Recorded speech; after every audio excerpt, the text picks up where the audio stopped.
everybody. Thank you for tuning into the latest edition of Ring Respect Radio. I am your host, as always, the Real Bobby Munson, and it's time to get real as we talk about all things WWE, in particular WWE Saskatoon, of which I was in attendance last night with the lovely, beautiful love of my life, Shauna, who attended the show with me. We both had a very amazing time, so thank you WWE as always for rolling into Saskatoon and giving us fans something that we can enjoy. We can all be in agreement that when you go to a house show, you're there to see who you want to see, you have some fun. You know, this is a time when truly wins and losses don't exactly matter. Because, you know what, it's a house show, it doesn't necessarily change the landscape of WWE, it's for them to go out there, get these people some time in the ring and in front of the fans. So anyways, what were we treated to as fans of Saskatoon for last night's show? Well, we were treated to some wonderful wrestling matches. First of all, we got the Balor Club. Yes, Balor Club, all three members in attendance last night, taking on the Miz Taraj. This was not a 3v3, it was a 2v2 because the Miz not in attendance last night at WWE Saskatoon. So we ended up with Carl Anderson teaming up with Finn Balor to take on Bo Dallas and Curtis Axel. Great opening bout. Good to see all four of these guys in action. Great to see Finn Balor live and also the Good Brothers as well. Did get to see Bo Dallas this time. We didn't get him at the last WWE Saskatoon show. Curtis Axel was there last time previously, so have had an opportunity to see him, but good to see him out as well again too. Balor Club picking up the win in this match. Great, entertaining time. Good job by all four involved. Wonderful way to start the evening out.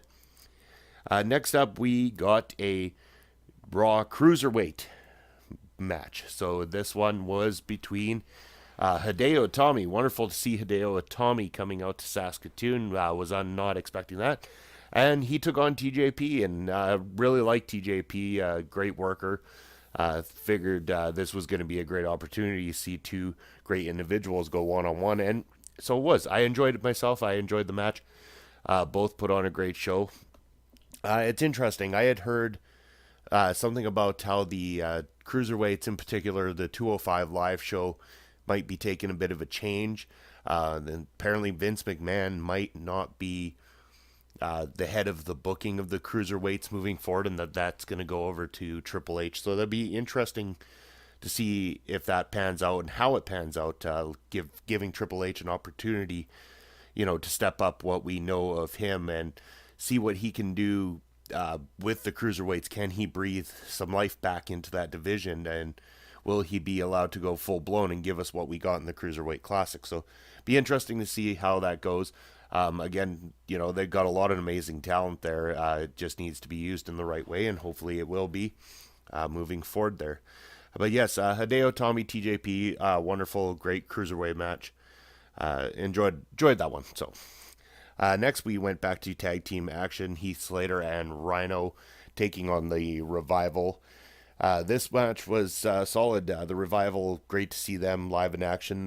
Was happy, got that opportunity to see who I feel is a very strong tag team. Hopefully this current thing with them losing out to other teams and everything right now is a temporary thing. I know they've been plagued with some injuries as of late, and maybe there needs to be a bit of a confidence boost that happens before they'll get put back in the limelight as the top guys that they deserve to be. So be interesting to see. Obviously Heath, Slater, Rhino, heavily over with the crowd here in Saskatoon. Many of the EC dub chants, and he's got kid chants going on. Both very beloved by the Saskatoon audience. So wonderful to see them. They've actually been here all three times that the WWE has attended Saskatoon in about a span of a year, because they were on SmackDown when they first came here. And then we just got 2 Raw shows. So we have actually been treated to Heath, Slater, and Rhino every single time out of all 3 of those shows. So good to see them once again. Next we got another tag match. So the very tag team oriented card last night in Saskatoon, so that we were able to get more talent on the card, which was very nice to see. So Absolution, Sonya Deville, Mandy Rose in action against Sasha Banks and Mickie James. And it was great. Mickie James, I'm a great fan of hers. And also great to see her last night too, because it's someone who I haven't seen at shows, especially back when she first started with WWE and everything. So I never had a chance to see Mickie at a live event yet. So it was nice that she was there last night to be a part of it and everything. The only unfortunate part about last night was we didn't get Asuka in Saskatoon. I was kind of hoping to see Asuka at the live show last night. It didn't end up happening. These four women put on a great show. Where you're currently watching this, and check out my latest Elias video of his original song about Saskatoon last night. I know you're gonna thoroughly enjoy it, for sure. So yes, Elias treating us to that, also making mention about the fact that he will be the last man to enter the Elimination Chamber itself. Dropping a little bit of a promo there.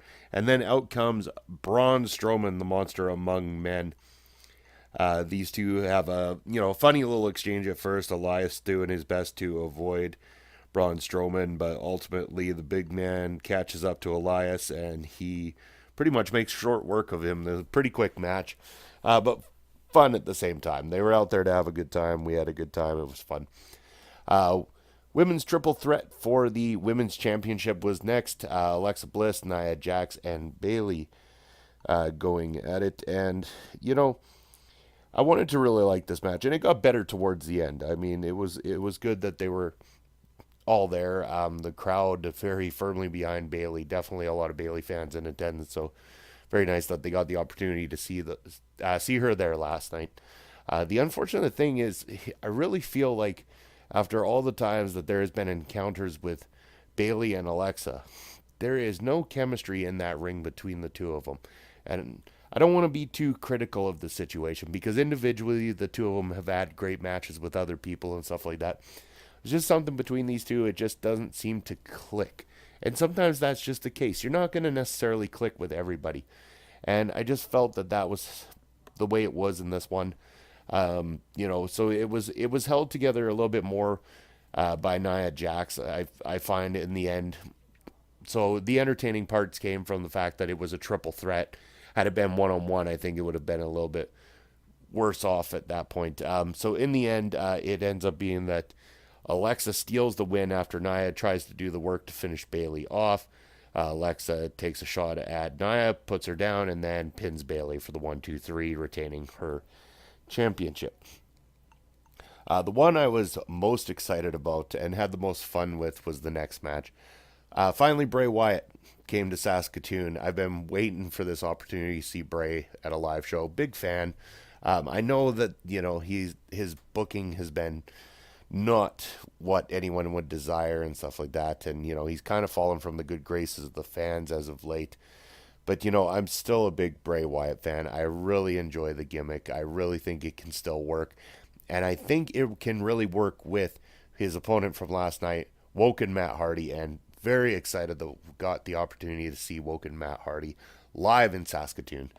And this was a fun match. This is not like what we saw on Raw 25. This one had everything you kind of wanted from it. There was the aggression and the back and forth battle that happened, but it didn't have to happen. They entertained us without having to ever wrestle a whole lot at the same time. A lot of it was the laughter in between, between the two of them, or, doing different poses and stuff to try to psych out their opponent. And it ended up being fun and entertaining without actually involving a whole lot of wrestling. The two of them did put the wrestling in there when they needed to, but, they worked a fun match that the crowd was firmly behind from start to finish. So wonderful. Woken Matt Hardy getting the win in this matchup. The most fun matchup definitely on the entire card. It was fantastic to see. So thank you, WWE, for giving us this match. It really woke the crowd up, I guess you could say. Main event of the evening, we saw the WWE Raw Tag Team Championships defended. It was the Bar defending against Roman Reigns and Seth Rollins. This was the most competitive match on the card, definitely. I mean, there's a reason why this was put into the main event. These guys know how to work a main event, and work a main event they did. It was very back and forth, very gripping. One of those ones that you're excited to see, way to end the night kind of thing. Obviously the title's on the line, kind of, a little bit of a giveaway that you're not going to see new champions or anything like that. But house shows notoriously at the end of the night, like, the faces to win. So, it kind of reeked of this one was going to end with a count out or a DQ. And so it did. It ended up being a disqualification in the end. So the Bar retaining their Raw Tag Team Championship, but Roman, Seth end up getting the win. So, they get the babyface pop. Kids go home happy, their heroes are winning kind of thing. So, and that's how it went. I mean, it was a fun time. It was a good experience. Love going to see WWE shows live.